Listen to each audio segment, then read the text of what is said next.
Kembali di Kompas Bisnis, Saudara. Bank Indonesia melakukan intervensi di pasar offshore atau non-deliverable forward atau NDF untuk menghadapi tekanan nilai tukar rupiah terhadap dolar Amerika Serikat akibat kebijakan tarif baru Donald Trump. Intervensi di pasar offshore dilakukan Bank Indonesia secara berkesinambungan di pasar Asia, Eropa, dan New York. Ini merespon kurs rupiah offshore yang tembus di atas 17.300 per dolar Amerika Serikat menurut data Bloomberg. Untuk menjaga stabilitas nilai tukar rupiah, Bank Indonesia juga akan melakukan intervensi secara agresif di pasar domestik melalui intervensi pasar falas serta pembelian SBN di pasar sekunder. Optimalisasi instrumen likuiditas rupiah juga dilakukan BI untuk memastikan kecukupan likuiditas di pasar uang dan perbankan domestik. Keputusan ini diambil dalam rapat Dewan Gubernur Bank Indonesia Senin 7 April 2025. Di Bank BUMN, rupiah nyaris tembus 17.000 per dolar Amerika Serikat. Rinciannya, kurs jual mandiri per 27 Maret atau sebelum tutup lebaran, yakni 16.700 per dolar Amerika Serikat. Kurs jual BNI per 7 April, yakni 16.800 per dolar Amerika Serikat. Kurs jual BRI pada 7 April, yakni 16.944 per dolar Amerika Serikat. Di bank swasta, kurs jual rupiah pada 7 April sudah tembus 17.000 per dolar Amerika Serikat. Rinciannya, kurs jual BCA 16.995 per dolar Amerika Serikat dan OCBC NISP sudah mencapai 17.083 per dolar Amerika Serikat. Sementara itu, Saudara, rupiah di Jakarta Interbank Spot Dollar Rate atau JISDOR Bank Indonesia pada 27 Maret atau sebelum Lebaran berada di angka 16.566 per dolar Amerika Serikat. Bursa Efek Indonesia mengumumkan skenario darurat di bursa jika pasar saham memburuk. Rupiah di pasar offshore jatuh ke atas 17.300 per dolar Amerika dan Bank Indonesia langsung intervensi. Apakah saham dan rupiah dalam kondisi darurat? Kompas Bisnis bertanya langsung kepada Kepala Ekonom Bank Permata, Yosua Pardede. Selamat pagi, Mas Yosua, apa kabar? Selamat pagi, Asri, kabar baik.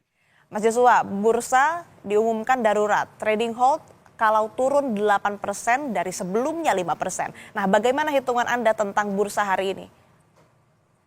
Ya, tentunya saya pikir kebijakan BI ini diambil sebagai respon ya, encouragement dari OJK, ini di mana menunjukkan bahwa OJK juga dalam suratnya di tanggal 7 April yang lalu, ini merupakan kewaspadaan sistemik dan merupakan upaya untuk menjaga stabilitas pasar ya, untuk menghindari kepanikan massal yang dapat memicu penurunan yang IHSG lebih dalam lagi.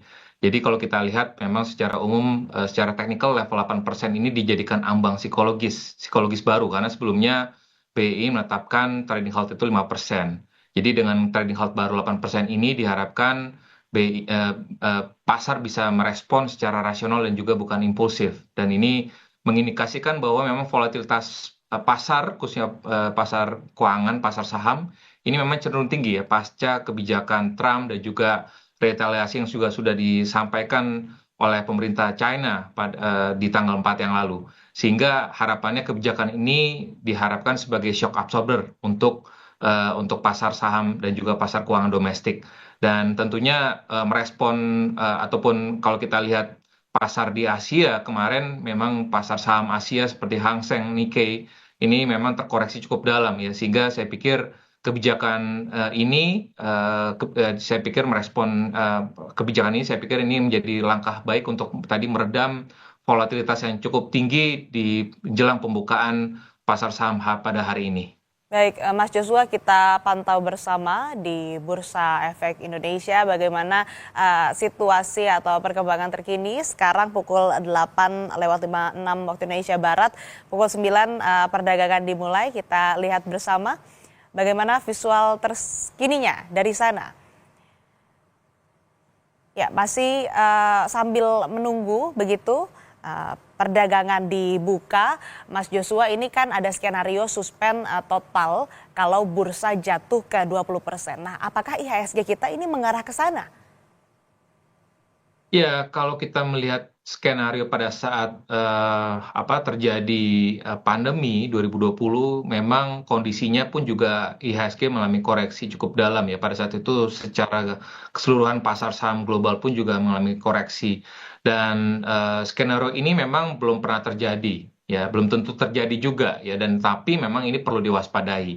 Hmm. Dan kalau kita melihat lagi, kembali lagi bahwa tadi juga sudah disampaikan dalam press conference BI bahwa fundamental ekonomi kita masih relatif baik, lalu juga dari sisi emiten-emiten IHSG kita pun juga masih tetap solid, sekalipun juga kami sudah melihat bahwa dampak dari trade war ataupun kebijakan reciprocal tarif yang sudah diberlakukan ataupun yang sudah disampaikan oleh Trump di tanggal 2 lalu ini memberikan dampak negatif pada pertumbuhan ekonomi Indonesia, perlambatan pada pertumbuhan ekonomi Indonesia, namun semestinya kinerja saham Indonesia masih tetap bisa terjaga secara fundamentalnya ya, meskipun memang secara short term mungkin akan terjadi ya tadi ya respon negatif ataupun sentimen negatif karena tadi tentunya kebijakan Trump tersebut terjadi pada saat market Indonesia libur gitu ya, sehingga tentunya ini kita perlu mengantisipasi tadi adanya potensi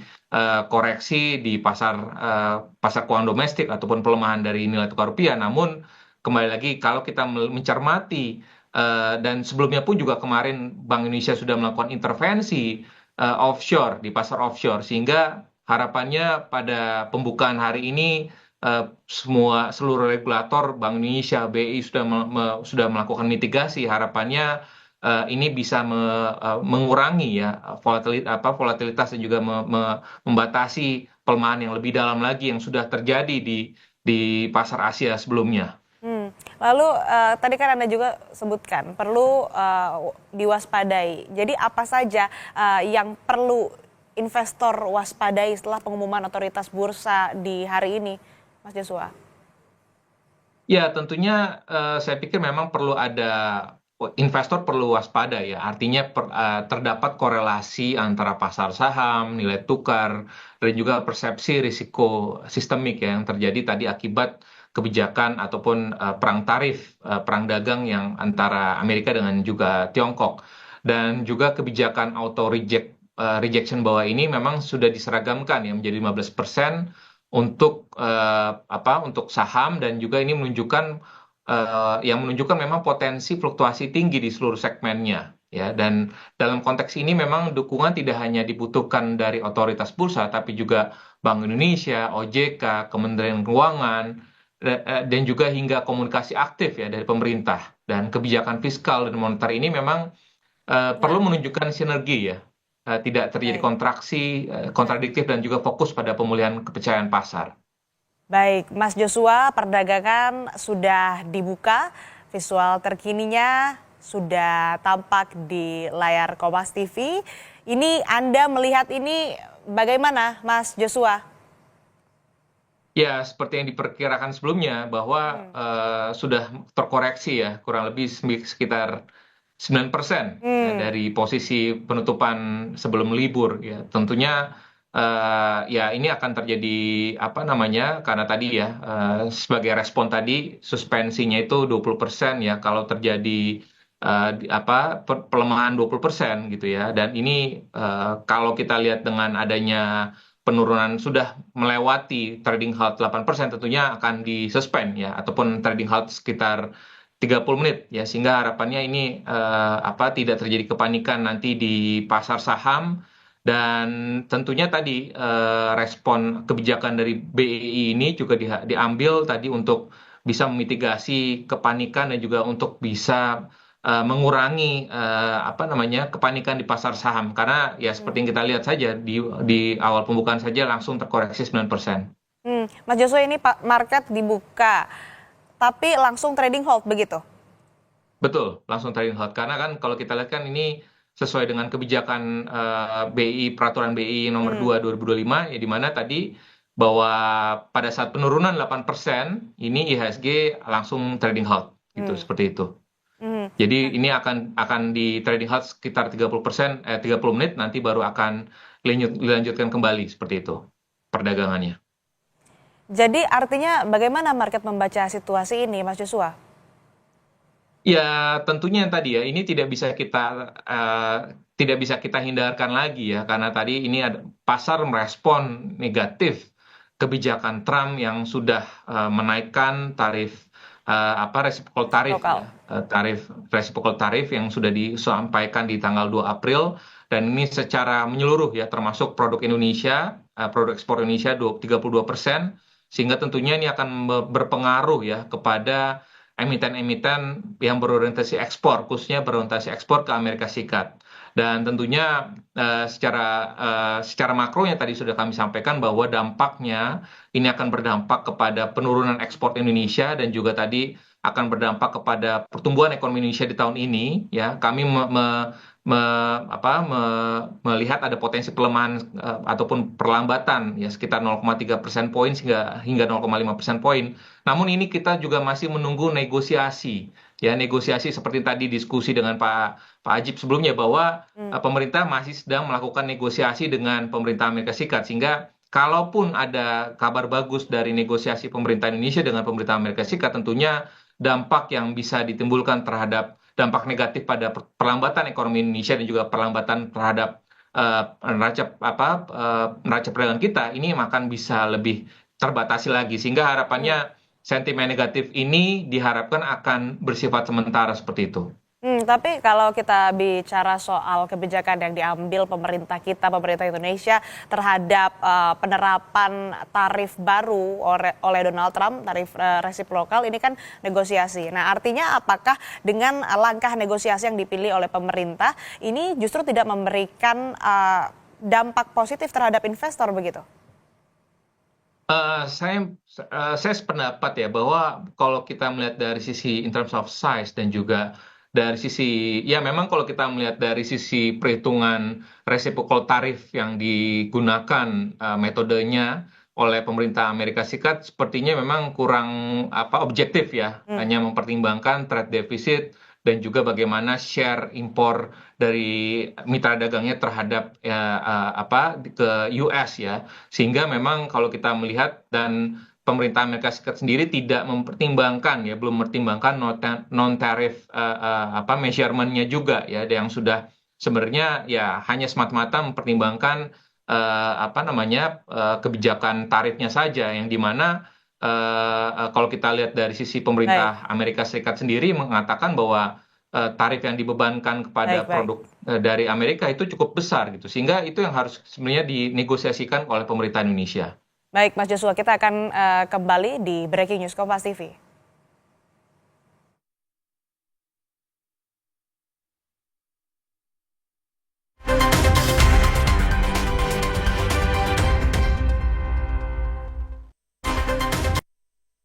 Anda menyaksikan Breaking News Kompas TV, saya Asri Gunawan. Saudara, Bursa Efek Indonesia mengumumkan skenario darurat di bursa jika pasar saham memburuk dan kondisi sekarang, saudara, ketika perdagangan baru dibuka, langsung trading hold atau perdagangan dihentikan karena sesuai dengan rilis yang dikeluarkan oleh Bursa Efek Indonesia, trading hold selama 30 menit apabila IHSG mengalami penurunan hingga lebih dari 8%.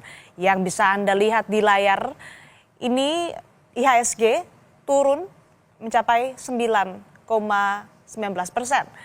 dan perdagangan langsung ditutup, saudara. Dari rilis yang dikeluarkan Bursa Efek Indonesia, di poin kedua, trading hold selama 30 menit apabila IHSG mengalami penurunan lanjutan hingga lebih dari 15%. Dan trading suspend apabila IHSG mengalami penurunan lanjutan hingga lebih dari 20% dengan ketentuan yang pertama, sampai akhir sesi perdagangan atau lebih dari satu sesi perdagangan setelah mendapat persetujuan atau perintah dari OJK.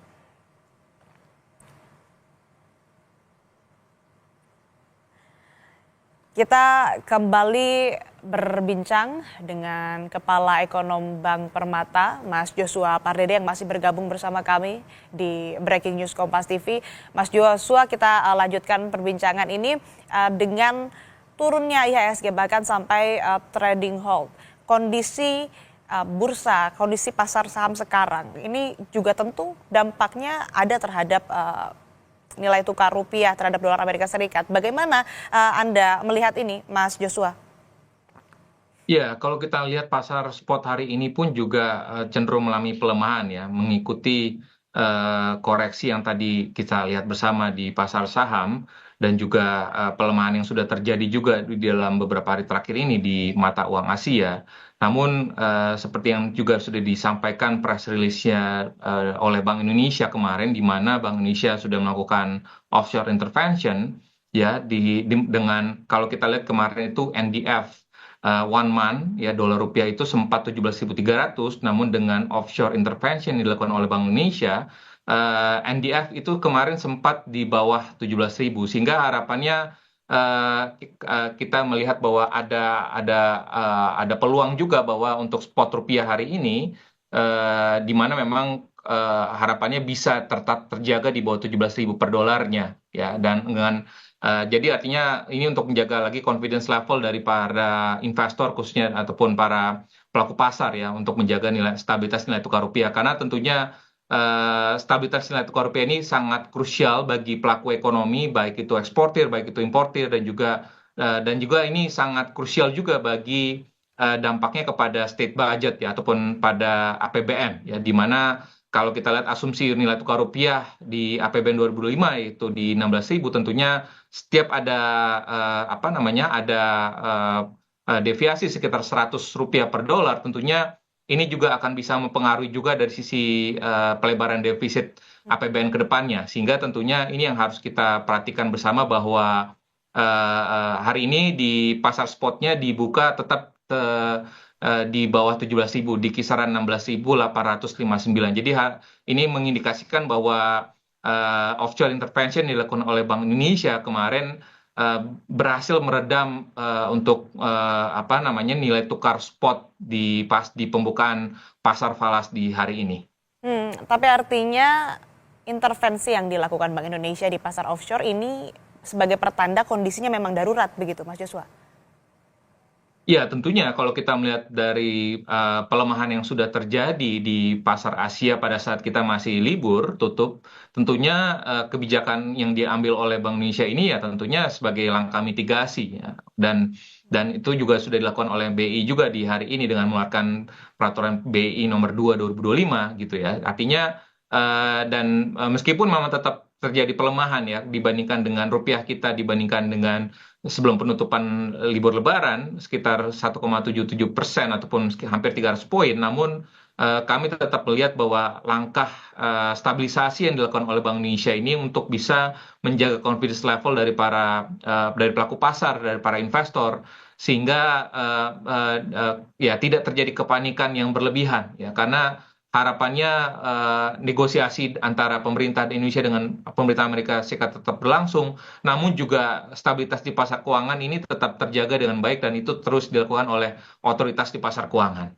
Baik, Mas Joshua, kita kembali bahas lagi soal perdagangan saham hari ini yang sudah langsung trading hold, padahal baru dibuka. Nah, ini kan trading hold cuma sampai 30 menit.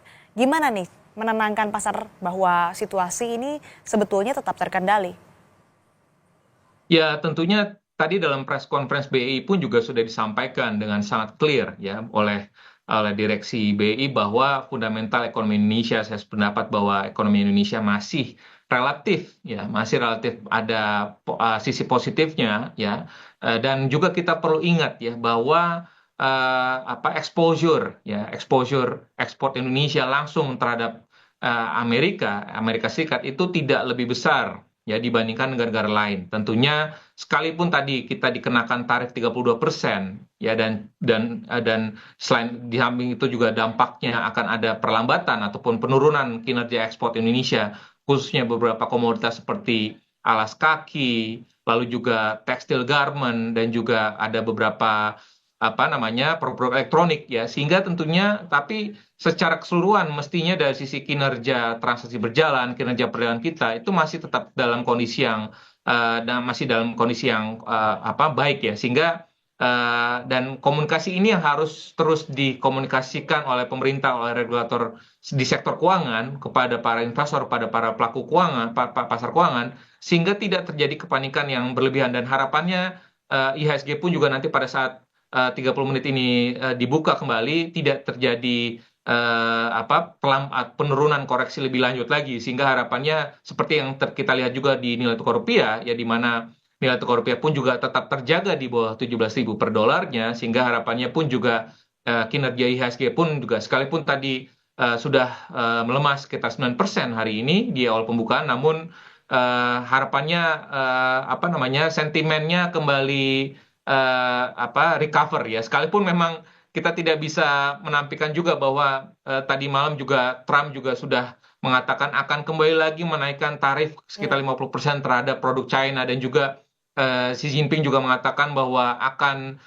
terus all out akan melakukan retaliasi, ya, karena kedua negara ini memang pada posisi yang dimana memang sangat memungkinkan untuk melakukan retaliasi, karena dari sisi size kedua negara tersebut memang terbesar pertama dan terbesar kedua di dunia. Dan sehingga kalau kita lihat sebagai negara ASEAN, sebagai negara berkembang, Indonesia dan ASEAN negara lainnya, tentunya kita tetap akan melakukan negosiasi dan juga langkah-langkah diplomasi, ya, untuk bisa kita bisa bernegosiasi agar tarif yang dikenakan terhadap produk ekspor Indonesia ke Amerika ini bisa diturunkan.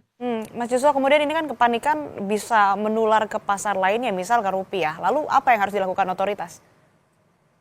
Ya, tentunya Bank Indonesia seperti yang sudah dilakukan, ya, dan akan terus dilakukan oleh Bank Indonesia adalah melakukan langkah-langkah stabilisasi di pasar, di triple intervention-nya, di pasar spot dolar rupiah, di pasar domestic NDF dolar rupiah, dan juga di pasar SBM, ya, dan itu saya pikir terus akan dilakukan, dan juga langkah-langkah seperti kebijakan terkait dengan suku bunga. Tentunya kalau kita mengikuti RDG bulan Maret terakhir yang lalu, bahwa Bank Indonesia pun juga masih mempertahankan suku bunga acuan di level 5,75%. Ini pun juga dalam rangka untuk menjaga stabilitas nilai tukar rupiah, ya. Artinya kebijakan tambahannya lainnya pun juga penguatan kebijakan DHE yang sudah diluncurkan oleh pemerintah, dan juga misalkan capital flow management policies yang juga diharapkan ini bisa menjaga agar memperkuat cadangan devisa, ya. Jadi kalau kita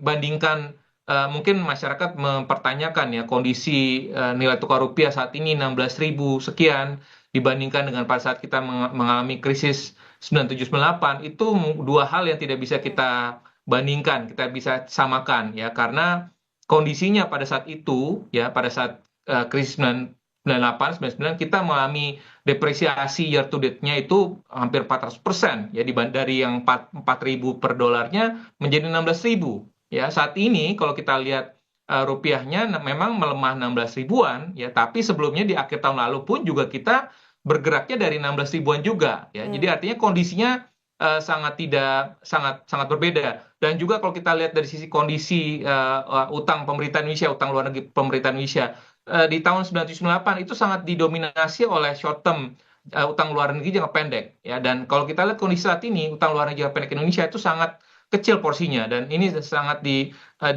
didominasi oleh utang luar negeri yang justru yang temponya lebih panjang. Di samping itu juga dari sisi dampaknya kepada inflasi, ya, inflasi saat itu juga meningkat, melonjak signifikan karena depresiasi rupiahnya lebih dari 400%. Dan kalau kita lihat inflasi yang juga nanti akan dirilis BPS di hari ini pun juga, ini diperkirakan pun juga masih akan berada dalam kisaran yang sesuai dalam target sasaran inflasi Bank Indonesia. Artinya sekalipun memang ada trade war, sekalipun tadi ada penurunan pertumbuhan ekonomi Indonesia, sekalipun memang ada permasalahan dari sisi daya beli masyarakat Indonesia, tapi kalau kita melihat fundamental ekonomi kita saat ini dibandingkan dengan 9798, semestinya kita harus bisa lebih optimistik dan tidak perlu terjadi kepanikan yang berlebihan, ya. Dan itu saya pikir harus dikomunikasikan secara berkala oleh pemerintah, oleh otoritas sektor keuangan, dan juga oleh media, ya, untuk kita terus mengkomunikasikannya kepada masyarakat, pada halayak umum, bahwa kondisi fundamental ekonomi kita itu tidak sejelek 9798, dan juga mungkin dampaknya yang ditimbulkan dari trade war, perang dagang ini pun juga semestinya ini kita tidak lebih buruk ya dibandingkan dengan negara-negara lain yang mungkin exposure-nya terhadap Amerika pun juga jauh lebih besar. Dan juga kalau kita lihat sebenarnya ada quick win-nya sebenarnya. Kalau kita lihat sebenarnya Singapura dan Australia atau adalah mitra dagang utama Indonesia juga, yang di mana kita juga memiliki free trade agreement. Artinya untuk kita bisa supaya tidak terkena tarif cukup besar, artinya sebenarnya shippingnya ya, para eksportir Indonesia ke Amerika itu bisa melalui Singapura ataupun bisa melalui Australia, sehingga tadi beban yang ditetapkan oleh pemerintah Amerika yakni 32% itu sebenarnya bisa kita hindarkan juga. Sehingga banyak sebenarnya langkah-langkah yang harus dinegosiasikan, yang ada banyak langkah-langkah pun yang untuk bisa dikomunikasikan kepada eksportir, sehingga dampaknya pun dari tarif tersebut terhadap para kinerja perdagangan kita pun juga ini dapat bisa kita mitigasi. Baik, baik Mas Joshua, nanti kita akan lanjutkan perbincangan kita, tapi saat ini kita akan pantau terlebih dahulu bagaimana situasi terkini dari Bursa Efek Indonesia. Ada jurnalis Kompas TV Renata Panggalo di sana. Renata, market dibuka langsung trading halt. Bagaimana situasi di BI saat ini? Iya, Asri, kalau yang bisa saya sampaikan memang indeks harga saham gabungan hari ini dibuka di zona merah di level 5.912. Ini tentu terkoreksi minus 9,19% atau sebesar minus 598,56 basis point. Situasi sampai saat ini memang trading halt masih terjadi karena yang kita ketahui bahwa tadi dari Bursa Efek Indonesia bersama Otoritas Jasa Keuangan sudah menyampaikan rilis mengenai panduan ketentuan pelaksanaan perdagangan dalam kondisi darurat. Dalam hal ini trading halt karena penurunan IHSG sudah mencapai lebih dari 8%, persisnya di angka minus 9,19% saat ini. Sehingga masih kita pantau dan lihat bagaimana trading halt ini akan berjalan 30 menit ke depan. Memang kalau yang kita lihat juga dalam panduan yang sudah dirilis oleh BI dan OJK, jika IHSG nantinya ini terpantau mengalami penurunan lanjutan, Asri dan juga saudara, hingga lebih dari 15%, maka akan dilakukan trading halt kembali selama 30 menit. Dan dalam panduan tersebut juga ada dibuka opsi trading suspend begitu. Dan trading suspend ini dapat dilakukan apabila IHSG mengalami penurunan hingga 20% dengan ketentuan, ini ada dua ketentuannya, yaitu sampai akhir sesi perdagangan, dan kedua, lebih dari satu sesi perdagangan setelah mendapat persetujuan atau perintah OJK. Sebelumnya dalam konferensi pers yang dilakukan oleh BI bersama dengan OJK, disampaikan bahwa penyesuaian ketentuan trading halt ini dilakukan untuk memberi ruang likuiditas yang lebih luas bagi investor dalam menentukan strategi investasi dengan mempertimbangkan informasi yang ada. Direktur Utama BEI, Iman Rahman, mengklaim penyesuaian ini dilakukan untuk mengantisipasi kondisi market yang terjadi. Bursa Efek Indonesia tidak ingin menciptakan kepanikan sehingga investor ini mempunyai waktu yang lebih luas untuk menentukan strategi investasi dari informasi yang ada usai penutupan perdagangan selama libur Lebaran kemarin. Jadi masih kita pantau sampai saat ini sudah pukul 9:20 Asri dan juga saudara. 10 menit ke depan kita akan lihat bersama-sama, tetapi memang kalau yang kita lihat dari sentimen-sentimen yang ada, yang kemudian mempengaruhi indeks harga saham gabungan pada awal pembukaan pasar pada hari ini, sentimen utamanya Asri dan juga saudara ini memang adalah tarif resiprokal Trump sebesar 32%, yang kalau sesuai jadwal yang disampaikan oleh Presiden Donald Trump ini akan mulai berlaku pada 9 April mendatang. Namun Asri dan juga saudara, sebenarnya berdasarkan prediksi-prediksi dari analisis juga ada beberapa sentimen lain yang mempengaruhi ini juga, seperti pelemahan komoditas utama seperti batu bara, nikel, komoditas minyak sawit mentah, kemudian juga tembaga ini turun harganya, bahkan juga ada yang anjlok. Kemudian juga adanya sinyal yang diberikan oleh The Fed bahwa adanya potensi perlambatan ekonomi dan juga inflasi di Amerika Serikat, tentunya ini juga akan mempengaruhi sentimen daripada pelaku pasar. Dan Asri dan juga saudara, kalau kita melihat begitu ya, ataupun membahas bagaimana kemudian tarif resiprokal sebesar 32% yang akan dikenakan Amerika Serikat terhadap Indonesia, ini sebenarnya kalau kita melihat penjelasan dari laman Gedung Putih, tarif timbal balik Trump ini sebenarnya dilakukan untuk menyeimbangkan kembali arus perdagangan global.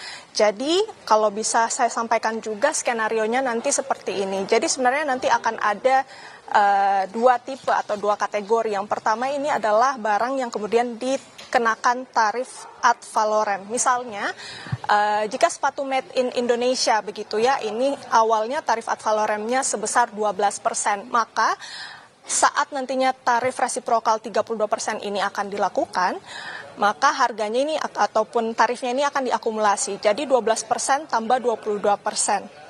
Maksud kami 32% yang berarti 44%. Dan tarif ini nantinya akan dikenakan kepada konsumen di Amerika Serikat. Jadi tarif yang akan dikenakan pada sepatu made in Indonesia misalnya, contohnya begitu ya, ini akan dikenakan 44% dan akan ditanggung oleh konsumen Amerika Serikat. Dan tentu ini juga akan berdampak besar bagi para produsen sepatu begitu. Nah, yang kemudian yang menjadi pertanyaan juga Asri dan juga saudara, karena ada tipe kedua, ini adalah barang-barang yang kemudian mendapatkan fasilitas dari kategori Generalized System of Preference, maksud kami, atau GSP, yang dimana ini semula memang ditetapkan tarifnya dikenakan sebesar 0%. Apakah 3.500 item ini akan kemudian dikenakan tarif resiprokal? Kalau kita melihat prediksi dari analis begitu ya, memang kemungkinan besar akan dikenakan baseline sebesar 10%, karena ini sudah ditetapkan juga tarif universal oleh Presiden Donald Trump sebesar 10% untuk negara atau mitra dagang dari Amerika Serikat. Dan kemudian setelah tarif 10% itu kemudian nantinya akan diakumulasi juga dengan tarif resiprokal sebesar 32%. Jadi memang masih kita pantau bersama-sama, Asri dan juga saudara, waktu 9:24, 6 menit ke depan, apakah masih akan trading hold, sama-sama nanti kita saksikan bagaimana di Bursa Efek Indonesia. Kembali kepada Anda, Asri. Baik, terima kasih laporan Anda jurnalis Kompas TV Renata Panggalo dan juru kamera Aufa Farid dari Bursa Efek Indonesia. Nah, saudara, kita lanjutkan perbincangan kita bersama dengan Kepala Ekonom Bank Permata Joshua Pardede. Mas Joshua, bisa dengar suara saya jelas ya, Mas? Jelas, Asri. Mas, ini kan berarti 6 menit menuju penentuan ya, bagaimana apakah nanti kalau misalkan lebih dari 15%, artinya ini akan dilanjutkan trading hold-nya begitu ya. Nah, terus Mas Joshua, ini sebelumnya otoritas ini mengeluarkan aturan buyback. Bagaimana pengaruhnya ke bursa? Mungkinkah banyak korporasi yang masuk buyback? Ya, saya pikir ini juga akan bisa membatasi koreksi untuk saham-saham yang dengan fundamental yang bagus ya. Tentunya karena dengan kebijakan itu emiten bisa melakukan buyback ya tanpa adanya dan ini bisa membatasi tadi adanya koreksi lebih cukup dalam ya. Dan memang kalau kita lihat lebih secara gambaran lebih umum lagi bahwa biasanya yang bisa mendrive capital ataupun yang bisa mendrive koreksi ini kan biasanya investor asing ya, sehingga harapannya dengan buyback ini pun juga bisa meredam, karena kondisinya pun juga untuk beberapa emiten ataupun beberapa saham dengan fundamental bagus ya, mestinya dari sisi price earning-nya ini masih cukup rendah ya, sehingga tentunya ini menjadi salah satu kalau istilahnya harganya cukup diskon ya, sehingga mestinya melihat hal itu ya, tentunya investor kembali lagi mesti melihat lagi fundamental dari masing-masing emiten ataupun sahamnya, sehingga tidak bisa kita pukul rata semuanya negatif ya, karena tadi meskipun memang ada trade war, ada dampak dari penurunan harga komoditas ya, dan juga ada kebijakan dari ataupun potensi terjadinya resesi di US ya, ataupun terjadinya potensi penurunan suku bunga di US, tapi tentunya tidak semua emiten ya yang berdampak ya. Artinya emiten-emiten yang kondisinya fundamentalnya masih baik, tentunya dengan kondisi saat ini yang terkoreksi cukup dalam, tentunya bisa dijadikan momentum sebenarnya ya, entry untuk para investor untuk bisa mengakumulasi emiten-emiten ataupun saham-saham dengan fundamental yang baik. Ya. Dulu kan ada Lehman Brothers, Mas Joshua. Apakah bom tarif Trump ini efek dominonya sama dahsyatnya? Ya, kondisinya pada saat krisis 2008-2009 tersebut kan memang ya pencetusnya kan kita tahu adalah terjadinya ini ya subprime mortgage ya, dan kondisinya sendiri terkini kan pencetus ataupun potensi terjadi subprime sendiri kan mungkin tidak ada ya, tapi potensi potensi krisis yang lainnya bisa saja terjadi ya. Namun kan kalau kita lihat kan sejauh ini potensinya datang dari apa source-nya ya. Karena kalau kita melihat dari sisi fundamental ekonomi US sendiri ya saat ini ya sepertinya sih kondisinya kalau kita melihat data inflasi dan juga data tenaga kerja US sebenarnya ya kondisinya masih cukup baik ya. Artinya kondisi krisis yang terjadi di 2008-2009 itu kemungkinan mungkin pencetusnya ataupun penyebabnya tidak sama ya untuk potensi terjadi krisis ke depannya gitu ya. Artinya ya tentunya kalau kita melihat apa yang bisa menyebabkan krisis saat ini ya yang kinerja yang mengalami bubble ya ataupun aset price yang mengalami kenaikan harga yang cukup signifikan saat ini pun juga saya merasa belum ada aset price yang mungkin naik signifikan kecuali mungkin harga-harga safe haven aset ya termasuk juga emas ya, tapi itu pun juga karena ada faktor risiko yang meningkat ya di pasar keuangan global sehingga makanya investor pun juga cenderung shifting kepada safe haven aset termasuk juga emas gitu. Sehingga saya belum melihat adanya causes ataupun pencetus untuk krisis ke depannya. Oke, Mas Joshua, ini kan kemudian Presiden Prabowo hari ini akan menemui pelaku pasar. Sebetulnya ketenangan seperti apa sih yang dibutuhkan market dari Presiden?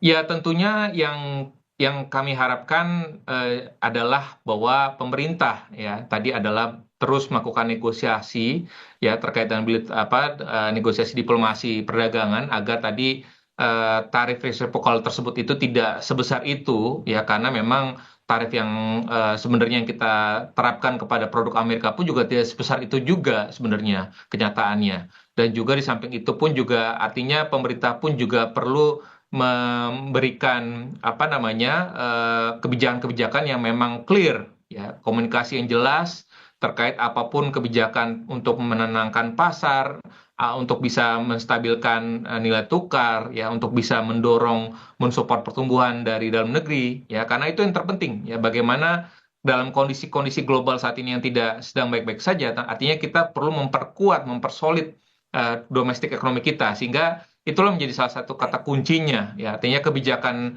pemerintah yang akan dikeluarkan ke depannya ini harus sejalan selaras sehingga tidak terjadi miskomunikasi, tidak terjadi kebijakan-kebijakan miskomunikasi ke depannya. Baik, pemerintah harus punya kebijakan yang clear yang menenangkan pasar dan tentu saja menjaga stabilitas rupiah. Terima kasih Mas Joshua Pardede, Ketua Ekonom Bank Permata telah bergabung bersama kami di Breaking News Kompas TV. Saya selalu. Terima kasih. Saudara, demikian Breaking News Kompas TV. Saya Asri Gunawan. Terima kasih. Sampai jumpa.